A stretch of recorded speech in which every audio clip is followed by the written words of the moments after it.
Speed only counts in competition. Sharon Horne-Ellstrom here with our Setup for Success life lesson learned today.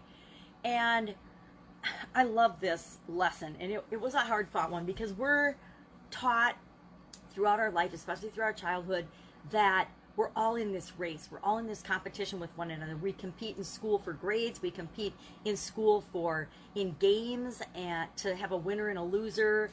We compete for prizes throughout our entire life. We compete as adults in different competitions, different rankings in our industries, to be the top and the leader of our industry, to be all these different things, to get all these outside awards and accolades and titles and certifications and everything. Now, I have 3 college degrees and I have majors, and I have got all kinds of certificates and certifications. And about, I don't know, maybe 20 years ago, I stopped paying attention to them because I realized that I wasn't following the path that was laid out for everybody else, for most people. I had diverged from that path and decided to create my own career, do a different way of career path. I didn't join a corporation right out of college and stay with that corporation for 25 years. A lot of my peers did, or for 40 years, or how many ever people would stay. Early in my career, even early in my education, started to explore different fields of study, different things that were of interest to me. So I didn't get your typical college degree. I didn't get I didn't follow the program that was laid out by the university, or one of the 5 universities or colleges I went to. I didn't follow the career path and the career path that most people follow when they begin their corporate career. I always had businesses on the side, which was really unique and different.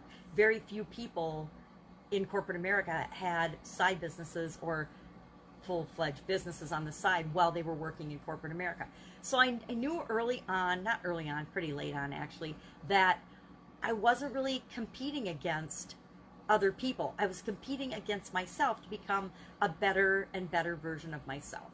And when you're only competing against yourself, you're just competing and creating a better version of yourself. You're not competing with anybody else for anything. And that perspective, that way of looking at your life and creating the best life that you possibly can for yourself, sets you up for winning, because you're always just continually improving. You're not competing against your friend or colleague at work to get a promotion. You're not competing against someone in a race. Now, if you're an Olympic athlete or something, guess what? You're in competition. Speed matters. How fast and how hard you train and how much you prepare mentally, physically, spiritually, and every other way matters in that thing, because you're running a race. So speed matters in a race. It matters in a competition against other people. But if you're in an area where you're not pitting yourself against other people, and guess what? It's always up to us whether we're pitting ourselves against other people or not, or other businesses or other companies or other things for anything. Women compete for men compete for women. It's like it's really entertaining when you step back and look at it. But if we are realizing that we don't have to play the win-lose game, the win-lose scenario, we can create win-win solutions for ourselves and for other people. It empowers us to do, be, and have whatever we want. And how fast we accomplish that becomes irrelevant, right? The speed of the pack is determined by the speed of the leader. So if I'm building something that it does involve other people, how fast I move as the leader of that pack will determine how fast the rest of the project or the people come along. There's an interesting story about wolves. And wolves, instead of having the leaders be up front and the pace of the pack being quick, that of the strongest wolves in the pack, they actually have the oldest, weakest wolves at the front of the line whenever they're moving from place to place, so that the speed of the entire line is set by those that need the most help. Now, it's an interesting way of being. It ensures the longer survival of the older members of the wolf pack, which I think is a great sign of respect. But it also is true that the speed of the pack is determined by the speed of the people in the front of the line, right? So it holds true that the speed of the pack is determined by the speed of the leaders. And leader is a term that is defined by us as well, right? Sometimes we lead, sometimes we follow. Sometimes the fastest people are in front. Sometimes the slowest people that need the most help are in front. It depends on the situation. But we all run our own race. We all live our own lives. We all have our own unique journey and experiences that we're here to have as part of our life, as part of our experience, that make us who we are. And, you know, how we experience those determines, you know, and the experiences we have are based on what is for us. What is it that we each uniquely are here to be, do, have, create, and experience? How we experience that is often affected by how we feel about it. Think back to sitting in school on a school day and you're having a really boring day and it's just dragging on because you just want to get outside and ride your new bike or play with your friends or do something. And the day feels like it's going on forever because you just want to do something else. You're excited to do something else. And then you get to the thing you want to do and you're all excited, and then time flies and pretty soon it's time to go home and go to bed because you were having so much fun doing the thing that you wanted to be doing versus the thing you didn't want to be doing. So a lot of how we experience things is how we feel about how we're experiencing things. So speed is another thing. It's relative, right?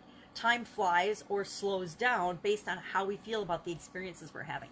If we're in pain, I've got a lot of experience, personal experience and relative experience with physical pain. If we're in physical pain, guess what? Time really slows down and it colors everything that you're experiencing. So keep in mind that speed and how fast we move, how fast we determine where we're going and how fast we're getting there, it's all relative, and it's up to us to decide how we want to experience it. It's not a race. We're not racing against anyone else. I think one of the biggest crimes we do against ourselves is comparing ourselves to other people in any way, shape, or form, because guess what? All of us have our own journey. We all are experiencing things differently. We've all got different experiences. We all come from different backgrounds, different everything. So to expect that we're going to have the exact same results or better results than someone else, it's kind of an exercise in futility as well, because we don't know the whole story, right? We don't know it. There's no point to comparing yourself to other people. You can model other people and learn from them from little aspects of their life and experience, but you'll never know the whole big picture, right? It's why we talked about there's no overnight successes. We talked about that the other day. You know, an overnight success is however old the person is, right? Because everything that they've had, done, been, and experienced has contributed to the success that we see in a moment, right? Just like nobody is an overnight failure, right? We can lose things, we can fail, we can have challenges, but that doesn't mean we're a failure or a success. I guess every day above ground means we're a success. That's it. I'd love to know your experience with speed and how fast things feel and how much of a sense of urgency you feel to do things, and how, you know, I used to be frustrated all the time when I was younger because I thought things should be different than they were. I thought that everything should be going faster than it was. I thought I should be getting results faster than I was. And guess what? My believing that I was frustrated that things should be faster than they were was actually contributing to holding me back from things being faster and happening faster and me getting the results that I wanted. So everything kind of is like a double-edged sword, and everything is interconnected and related. And guess what? It's all driven by us. It's all driven by us internally and how we feel and how we respond, how we react, how we take action, and how we think about things. That's it. Have an absolutely amazing day, and I'll, of course, be with you tomorrow with another interesting life lesson as part of our setup for success. Take care.